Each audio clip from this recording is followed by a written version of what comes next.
Semangat supaya tidak hujan. Tadi kan sudah ada hujan berkahnya ini. Kalau tambah keras lagi, panas hari ini. Assalamualaikum warahmatullahi wabarakatuh.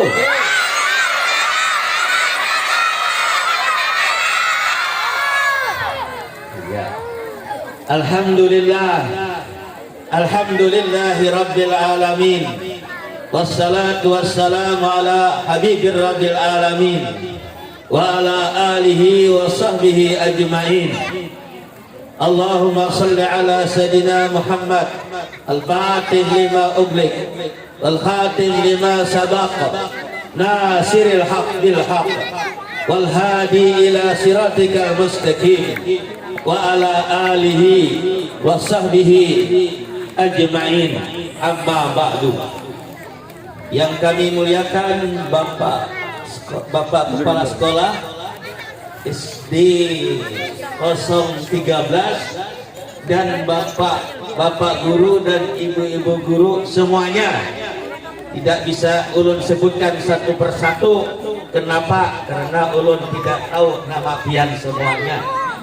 Dan juga yang ulun hormati wali murid dan adik-adik yang berbahagia, marilah bersama-sama kita panjatkan puji syukur kita kepada Allah Subhanahu wa Ta'ala, yang mana di pagi yang cerah ini tadi mau hujan tapi tidak jadi. Hujan, alhamdulillah. Alhamdulillah.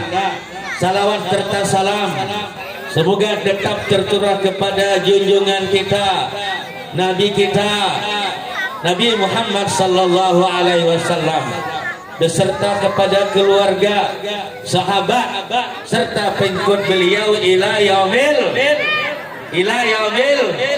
kiamah. Alhamdulillah, pada hari ini kita dapat memperingati peringatan Isra dan Mi'raj Nabi kita Nabi Muhammad sallallahu alaihi wasallam. Di mana-mana, di masjid kami belum. Ada di mana-mana sebagian sudah mereka memperingati Isra dan Mi'raj Nabi kita Nabi Muhammad sallallahu alaihi wasallam. Dan hari ini di tempat kalian kita mengadakan peringatan Isra dan Mi'raj Nabi kita Nabi Muhammad sallallahu alaihi wasallam. Isra Mi'raj ini sudah di mana-mana kita ketahui. Di dalam Al-Qur'an Allah Subhanahu wa taala berfirman, Bismillahirrahmanirrahim. Subhanalladzi asra bi 'abdihi lailan minal masjidil harami ilal masjidil aqsa alladzi barakna haulahu linuriyahu min ayatina innahu huwas samiul basir. Maha suci Allah, kata Allah nih, maha suci Allah yang telah menjalankan hambanya, yakni Nabi kita Nabi Muhammad sallallahu alaihi wasallam dari Masjidil Haram. Masjidil Haram yakni Makkah, dari Masjidil Haram dari Makkah ilal Masjidil Aqsa ke Palestina, yakni Yerusalem sekarang. Untuk apa Nabi Isra Mi'raj? Yang kami berkahi, kata Allah, di sekelilingnya, untuk kami perlihatkan tanda-tanda kebesaran kami. Nah, yang kita ambil saja sebagian saja perjalanan Nabi ini, hikmahnya. Ketika Nabi diperjalankan dari Masjidil Haram ke Masjidil Aqsa, di situ banyak sekali diperlihatkan oleh Allah tanda-tanda kebesaran Allah kepada Nabi kita Nabi Muhammad sallallahu alaihi wasallam. Di antaranya Nabi diperlihatkan ada sekelompok manusia, orang, di mana Nabi melihat manusia itu bercocok tanam.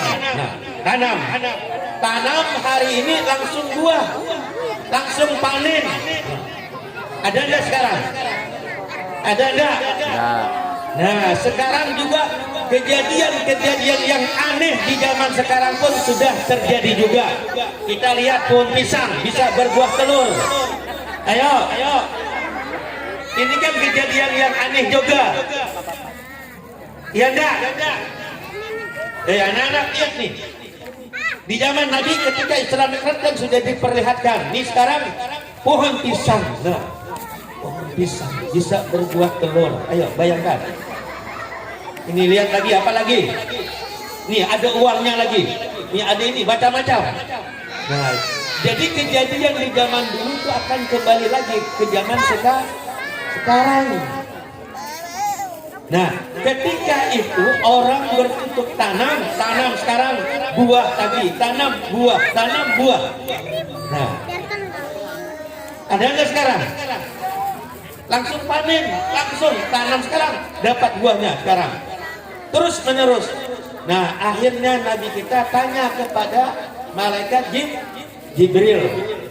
Nah, makanya anak-anak kalau tidak tahu harus tanya. Ini Nabi sudah ajarkan kepada kita.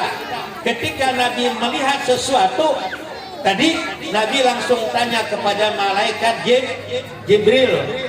Wahai Jibril, apakah perumpamaan orang yang berlakukan itu apa?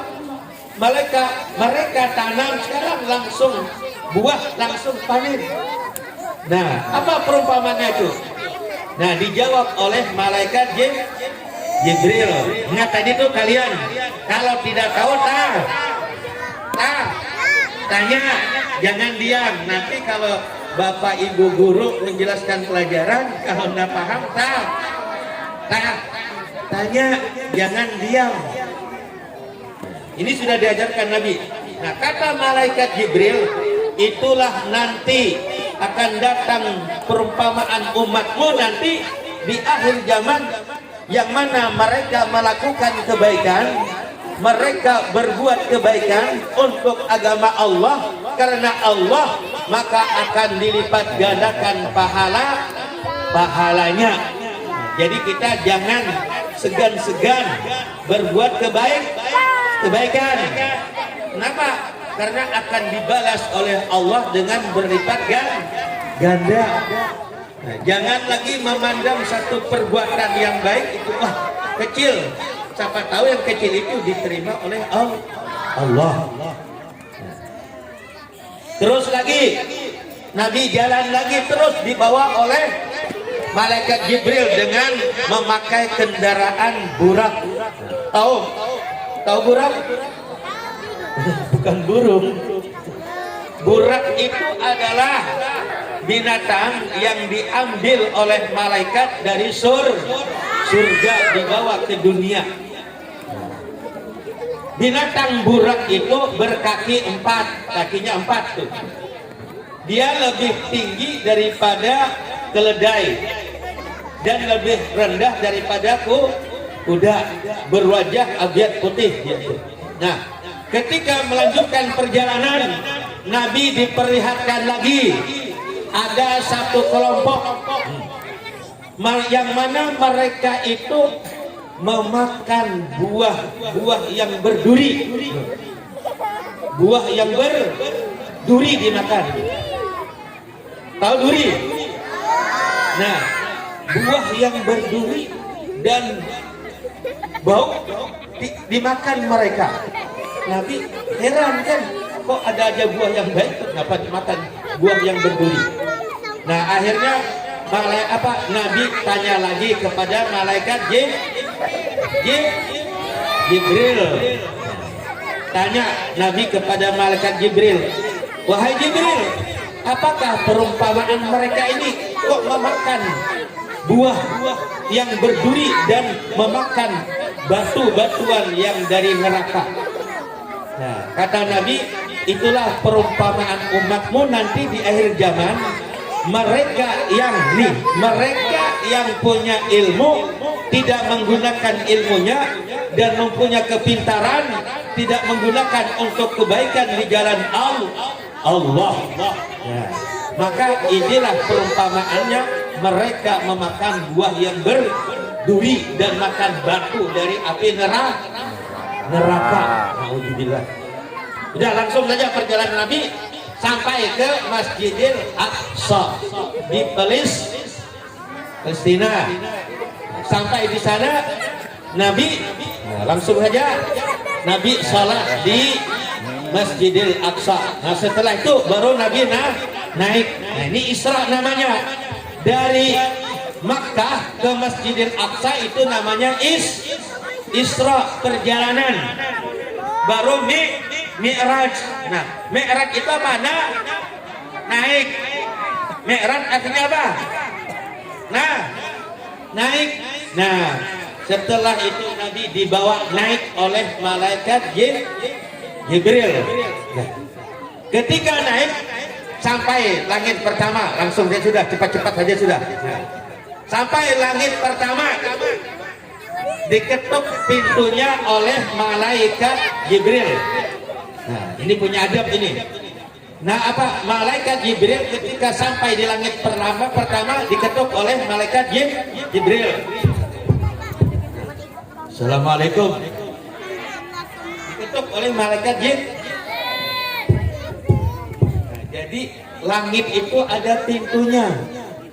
Langit ada pintunya. Makanya kalau ada pintunya mau masuk dibuka dulu. Diketuk pintunya dulu. Assalamualaikum, kata malaikat Jibril. Dijawab oleh malaikat penjaga langit. Waalaikumsalam. Nah ini adab juga contoh kepada kita. Kalau mau bertamu, ingat adik-adik, kalau mau bertamu kepada keluarga kita, tetangga kita, ketuk dulu pintunya. Baru assalamu, jangan langsung masuk. Ingat ini adab nih. Banyak sekarang orang tua pun tidak tahu dia adab. Datang ke tempat tetangga kadang-kadang langsung masuk. Nah, tidak assalamualaikum. Nah, atau kadang-kadang mengetuk pintu juga tidak tahu dia adab. Ketuk pintu, Waalaikumsalam. Nah, ini orang yang tidak belajar adab. Nah makanya kalau bertamu harus ada adabnya. Tadi malaikat Jibril mengetuk pintu langit pertama. Assalamualaikum. Nah, kata penjaga langit, Waalaikumsalam. Siapa? Man? Ana Jibril katanya. Siapa? Saya Jibril. Bersama siapa kamu? Saya bersama Nabi Muhammad. Nah baru dibuka pintunya. Pintunya. Nah kalau sudah dibuka pintunya, dipersilahkan masuk. Baru masuk. Ya dia. Ya ada. Kalau nggak disuruh masuk, jangan masuk. Nah, aja di pintu kita berdiri kalau tidak disuruh masuk. Nah ketika itu baru masuk di langit pertama Nabi sama malaikat Jibril. Nah di langit pertama Nabi ketemu dengan Nabi Adam. Nabi yang pertama siapa? Nabi Adam, Idris, Nuh. Ayo Adam, Idris. Ayo semuanya. Adam. Semuanya keras-keras. Adam.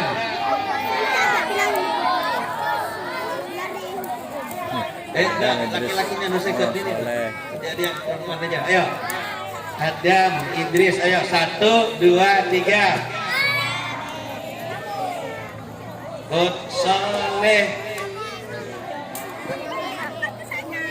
Mail.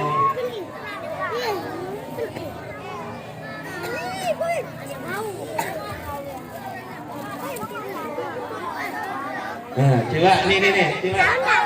Ini ada laki-laki coba. Apa enggak? Ayo. 1, 2, 3.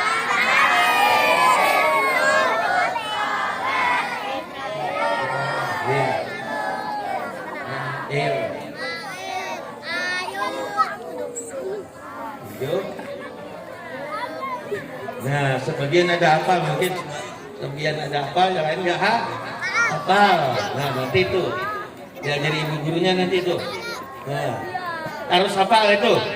Nah, jadi langit pertama Nabi ketemu dengan Nabi Adam. Nah, Nah, ketika itu Nabi memberi salam kepada Nabi Adam. Nah, Nabi Adam ini ketika bertemu dengan Nabi, kalau melihat ke kanan beliau senang, tersenyum Nabi Adam ini. Kalau beliau melihat ke sebelah kanan beliau tersenyum. Tapi kalau melihat ke sebelah kiri beliau menangis sedih. Nah, ditanya kenapa? Nah, kata beliau, kalau melihat ke kanan, nah melihat nanti umatnya masuk surga. Kalau melihat ke kiri, nah nanti umatnya pengikut beliau ada yang masuk neraka. Nah, terus langit kedua, langit ketiga, langit keempat, kelima, keenam, ketujuh, langsung saja. Nah, di langit ketujuh Nabi kita bertemu dengan Nabi Ibrahim alaihis salam. Nah, Nabi Ibrahim ini ada pesan kepada Nabi kita untuk umatnya kita ini. Apa pesan Nabi Ibrahim kepada Nabi kita? Nah, kata Nabi Ibrahim, pesan kepada Nabi kita, suruh umatmu banyak-banyak tanaman. Suruh banyak-banyak tanaman, karena di surga itu katanya luas, banyak tanamannya. Nah, disuruh kita banyak-banyak nanam apa tuh? Nah, kata Nabi Ibrahim, suruh umat kamu supaya banyak-banyak membaca tasbih. Nah, tadi apa tadi tasbihnya? Subhanallah, alhamdulillah, wala Subhan.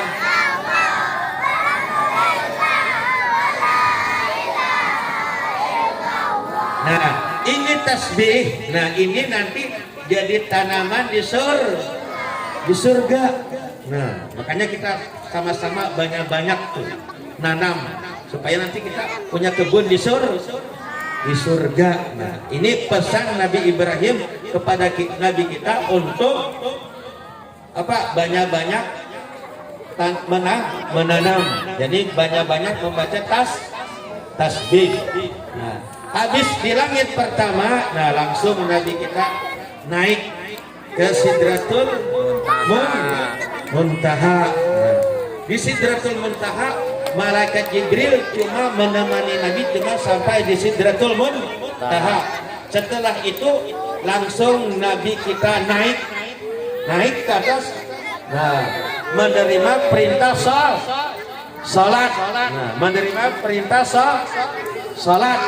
Nah, ini keutamaan kemuliaannya Nabi kita. Adapun perintah-perintah yang lain melalui malaikat Jibril. Tapi kalau perintah salat Nabi langsung menerima dari Allah. Nah, langsung Nabi menerima perintah salat lima waktu. Makanya adik-adik nih mulai sekarang harus belajar tentang tata cara salat. Nah, jangan salat saja tapi tidak tahu tata caranya. Nah, banyak ini sekarang ini orang cuma tahu salat saja tapi tidak tahu bagaimana kaifiatus salat, tentang tata cara salat. Nah, ini harus belajar. Tidak bisa ikut-ikutan kalau salat. Harus belajar bagaimana sebelum kita salat harus berwudu dulu. Berwudu dengan air yang suci dulu. Nah, ini yang harus dipelajari. Jangan langsung salat saja tapi tidak tahu tata caranya. Nah, inilah yang dikatakan oleh Ibnu Ruslan. Nah, orang beramal tapi amalnya ditolak, tidak terima. Kenapa? Karena dia beramal tanpa ilmu. Makanya kalian mulai sekarang nih, adik-adik harus rajin belajar. Nah, ini juga kewajiban orang tua. Kalau kami sebagai guru kan cuma di sekolah saja bisa ngajarin kalian tuh. Nah, kalian di rumah juga harus belajar. Kalau enggak ke tempat guru-guru ngaji kalian tuh harus belajar. Nah, bagaimana tentang tata cara salat. Nah, inilah